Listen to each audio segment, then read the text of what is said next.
case is never ending. On January 6, 2025, the judge pointed out Melly's been locked up for 2,159 days, or just under 6 years, and the state is now apparently going after Melly's lawyer. What's up, everybody? It's 1090 Jake. I'm rocking with y'all and y'all rocking with me. And for this video, we're going to be giving an update on the YNW Melly case, as now lawyers are allegedly tampering with witnesses, and I was brought up in the case again. Now, Melly's legal team has been fighting for a bond. The state is left scrambling, trying to find an excuse to keep him in jail, and now they're going after his legal team. Raven Liberty has stressfully represented Melly throughout this legal battle and was present during Melly's mistrial. Only months after the mistrial, Melly and his co-defendant Bortland would both be charged with witness tampering in a first-degree murder case. Because of the crime being first-degree murder, the punishment for witness tampering is just as severe as the crime, meaning they not only face life for the murders, but now for the tampering. The accusations come from supposed jail calls and code words allegedly used by Melly and other inmates to send word from jail to the streets to keep a witness from testifying. Melly could be seen on jail surveillance passing kites or notes to other documented gang members, and calls would allegedly be made through them to Bortland to pass on the message. So how does Melly's lawyer fall into this? Raven Liberty was informed by Apple that on December 13th of 2023, her account information had been provided to the Broward County Sheriffs pursuant to a search warrant. The basis of this search warrant is still unknown and hasn't been released, so we don't know exactly why or what they were looking for. But the dates would mean Melly won a mistrial, only to be charged with witness tampering, which is believed to have been an act of retaliation by the state, and then investigators went after Miss Liberty. Well, now Melly's legal team is demanding answers such as, is the investigation of Miss Liberty ongoing, or has it been concluded? See, one thing the about fact this, that no charges have come forward since 2023 when the sheriffs received. One thing about this, I ain't gonna lie to you, is like, yeah, you can say he passing kites, but you don't know what's on them kites. You don't know what's on them notes. You can't really, like, unless you got real solid evidence, you can't really put that on him. You know what I'm saying? Other niggas might be, but then he can't put that on him, though. So it's like, this is just, I don't know, there's always been a sketchy case. His case always been a little weird. Like, did he do that shit? Did he not do that shit? It's something like we'll never really know. It's kind of like that OJ shit. Like, we'll never really know if he did that shit, but who knows? Received her information seems to hint towards they found nothing. But if the investigation has been terminated, they want to know if it will be revived again at a later date. The state's response will seemingly answer the question as to if anything was found.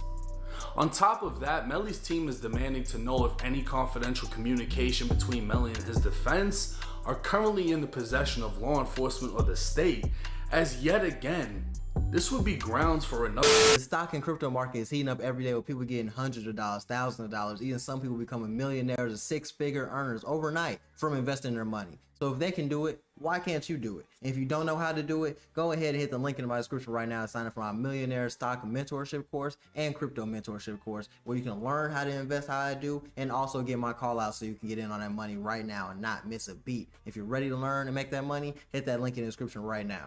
The mistrial or the case to be tossed out completely. Melly's team has also put in a motion to dismiss a handful of evidence, including videos of 1099 Jake. Who the fuck is that guy? The videos would be referring to an interview I did with No Jumper, as well as Vlad TV. Specifically, the state would include the video of me speaking on the Island Boys claiming to be Bloods.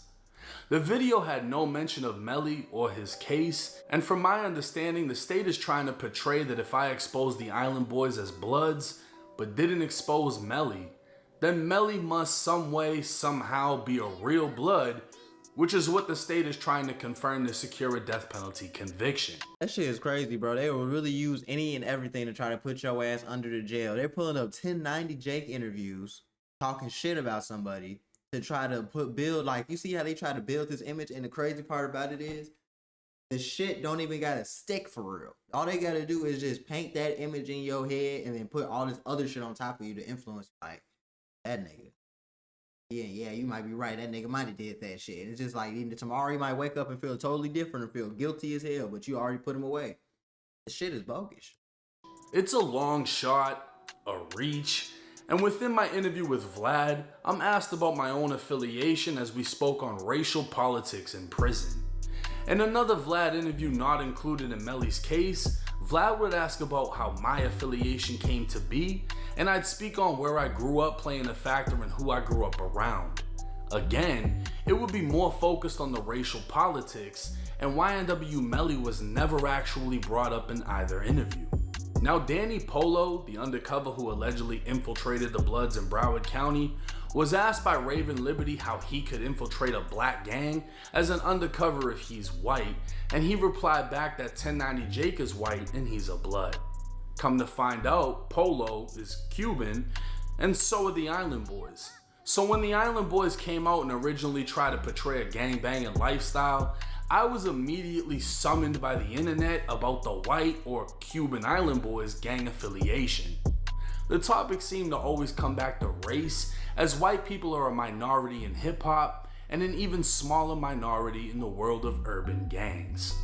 Now, Melly's legal team would yet again highlight that the YouTube videos are irrelevant, immaterial, and inadmissible. But this isn't new news, as Vlad and I have previously discussed the state's tactics in including these videos. But for whatever reason, the state chose not to include the No Jumper interview in which I said this. I knew that there was a lot of bullshit in his case when I got brought up. An undercover detective who testified with the mask on said I'm one of the most highest and respected members of G-Shine, the same gang that Melly is allegedly a part of. Mind you, I don't know Melly.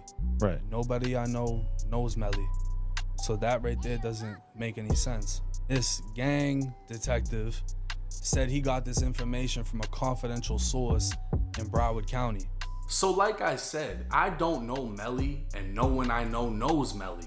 But we'll just have to wait and see how long my name gets dragged in this case, and how long they plan on dragging Melly, as an ending still seems very far away. Now, I'm very interested in hearing about the whole Raven Liberty thing that the state is trying to do. What information were they seeking? What gave them the idea to seek it? And how did they get approved by a judge? Because normally you have to have some type of something for a judge to sign off on that. You know what I mean? I guess we'll find out in the near future. I'm not sure how soon this will be, but we'll definitely do another update video. Now, as far as me being brought up again in the fucking case, it's really just Melly's lawyers like, look, the videos have nothing to do with nothing. Same shit I said. Let's just take them out. We're gonna hear the state's argument back as to why they feel that it's valid. And like I said, it's a reach. Because I spoke on the Island Boys and didn't speak on Melly, that somehow confirms Melly's affiliation. That doesn't make any fucking sense to me. They asked me about the Island Boys because they thought that they were white. And the Island Boys were saying the N-word and they were claiming sex, money, murder. And then the guy that allegedly made them sex, money, murder ended up moving to LA and started wearing dresses. So it's like, there's a long list of reasons why the Island Boys were brought up. And then it came out that they were doing OnlyFans together. It just gets worse and worse and worse. Yeah, that was just weird. I ain't gonna lie. Like, even that's why as black people, even urban culture in general, we gotta stop entertaining weirdos. Because what happens is y'all end up making a lot of weirdos famous because y'all keep talking about it. It just works year after year after year after year. Somebody does something and y'all don't like it, y'all blow them up. Even if it's hate blow up, y'all blow them up, and now this nigga getting brain kills and all this other crazy shit. Y'all be wondering how y'all still. Stop hyping up people. If you don't like them, don't talk about them. That's what people don't understand. Everybody want to have an opinion, and that shit kind of is counterproductive sometimes. But free Melly. It doesn't seem like 6 years, and y'all still don't even have a solid case. Is insane. But it just goes to show, like, if they can't win, they're gonna take them years off your life just to get you off the street.